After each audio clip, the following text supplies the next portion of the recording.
Ili usipitwe na matukio mbalimbali na uwe wa kwanza kutazama video zetu, tafadhali bonyeza neno subscribe hapo chini ya video hii, kisha bonyeza alama ya kengele itakayotokea. Asante. Na ikiwa ni siku nyingine tena tunakutana kwa ajili ya kupeana update kwa ajili ya yale mambo yote ambayo yanaendelea katika jamii. Na katika siku ya jana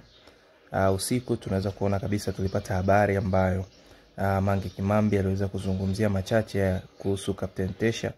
na wengi walikuwa wanatamani kujua ni kitu gani ambacho kinaendelea na ukimya wake mpaka sasa, kwa sababu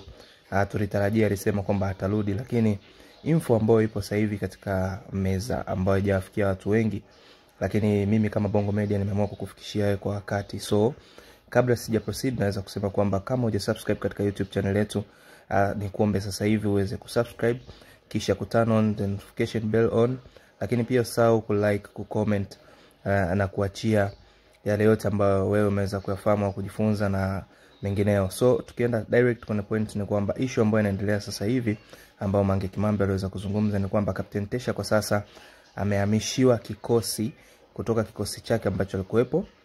lakini akaletwa makao makuu ambao ni Dodoma. Yote ni kwa ajili ya mahojiano kama alivyoomba kuongea na mkuu wake wa kitengo wa kazi, kwamba anatamani wakae chini waongee na wajue ni jinsi gani wanaweza kutatua tatizo ambalo sasa hivi linazungumziwa, issue ambayo watu wengi wameilenga kwamba kutakuwa na maandamano ya tarehe 29. So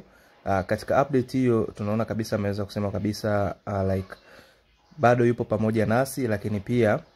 tusichoke na tusiache kupambana kwa ajili ya yale yote ambayo tumeyapangilia kwamba yaweze kutokea katika tarehe 29. So ni moja kati ya kitu ambacho wameweza kukifikisha Mange Kimambi katika mitandao ya jamii na kutupa update kuwa Captain Tesha kwa sasa bado yupo, lakini pia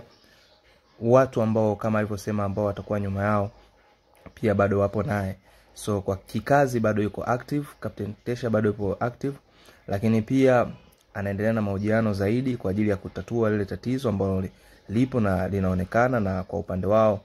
kuendelea kusimama katika mstari wa kuhakikisha wananchi wao wanaishi katika mazingira ambayo ni rafiki. So till next time, this is Bongo Media, lakini pia nichukue muda huu na nafasi hii kuwakumbusha wale wote ambao hamjasubscribe muweze kusubscribe, lakini pia kama wewe tayari umeshasubscribe usahau kulike, kucomment, pia usahau kushare ili tuzidi kwenda viral.